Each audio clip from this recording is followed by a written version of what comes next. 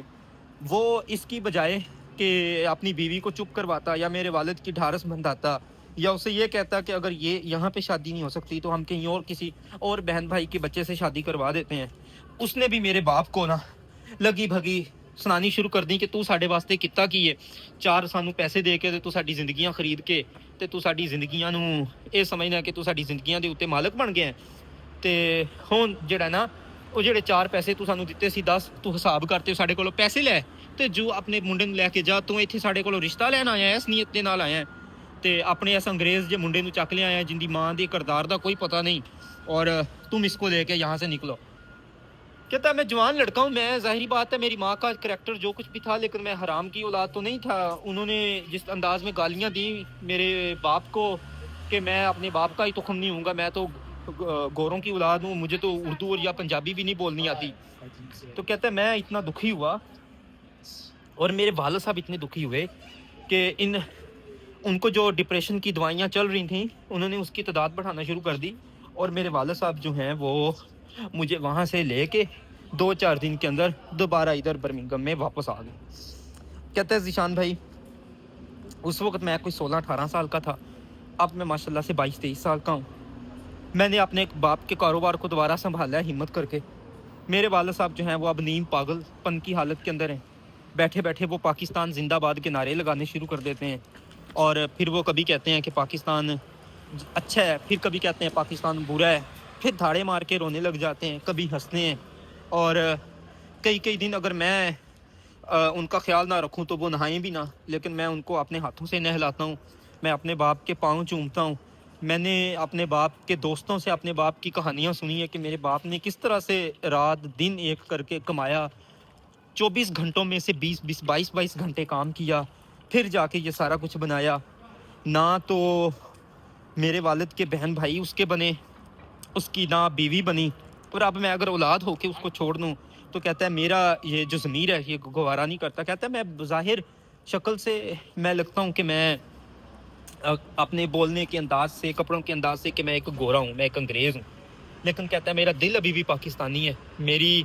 رگوں کے اندر خون جو ہے وہ میرے باپ کا ہے، اور میں اپنے باپ کو یوں جو ہے نا وہ تڑپتا ہوا اور تنہائی میں اور اس اذیت کے اندر نہیں چھوڑ سکتا۔ کہتا ہے میں اب اپنے بابا کو لے کے آتا ہوں کام پہ، ان کو کپڑے شپڑے پہناتا ہوں پیارے کاٹن کے، تیار شیار کرتا ہوں،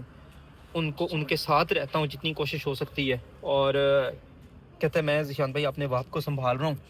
لیکن کہتا ہے کہ ایک انہوں نے مجھے بات کہی کہ میرا جو ہے نا وہ جو پردیسی لوگ آتے ہیں ان سے صرف اتنی ان سے میری ریکویسٹ ہے کہ اگر کبھی بھی وہ پردیس آ رہے ہوں تو ایک تو وہ پاکستان کے اندر اپنا گھر بنائیں، دوسرا جب وہ آ رہے ہوں تو پھر وہ اپنے بہن بھائیوں سے پہلے یہ کہہ کے آئیں کہ اگر ہم کبھی لوٹ کے واپس آئے تو ہمیں بھی آپ سنبھال لو گے۔ اور اس نے مجھے جو ہے نا وہ بڑا ایک خوبصورت شعر سنایا، اور اس شعر کے ساتھ میں اینڈنگ چاہوں گا، اور میں چاہوں گا کہ کیا آصف نے ٹھیک کیا خاموشی سے پاکستان سے واپس آ کے۔ کہتا ہے اگر میں چاہتا تو میں کسی اور پھپھو کی بیٹی یا کسی اور ماموں کی بیٹی سے بھی شادی کر کے وہاں پہ رہ سکتا تھا، لیکن کہتا ہے میں نے گوارا نہیں کیا، میرا دل نہیں مانا، اور میں اپنے باپ کو لے کے یہاں پہ واپس آ گیا، میں مزید اذیت نہیں دینا چاہتا تھا۔ اس نے مجھے جو شعر سنایا وہ مجھے بڑا ابھی تک یاد ہے، کہ آ کے سورج پہ گھر بنانا، پھر اس پہ چھاؤں تلاش کرنا، اور ننگے پاؤں دلدلوں میں اتر بھی جانا، پھر اس میں اپنے پاؤں تلاش کرنا۔ اور اگلا اس کا مصرع تھا کہ نکل کر شہروں سے آ بھی جانا، نکل کر شہروں سے آ بھی جانا، چمکتے خواب آنکھوں میں لے کر، نکل کر شہروں سے آ بھی جانا،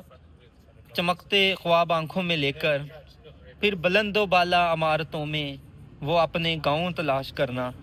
اس بات کے ساتھ اجازت چاہوں گا، اپنا بہت زیادہ خیال رکھیے گا۔ آپ کی محبتوں کا، چاہتوں کا شکریہ۔ میرے اس چینل کو سبسکرائب لازمی کیجیے گا، بیل آئیکن کو پریس کیجیے گا، اور کمنٹ سیکشن کے اندر مجھے ضرور بتائیے گا کہ آپ کو یہ کہانی کیسی لگی۔ Take care, bye bye.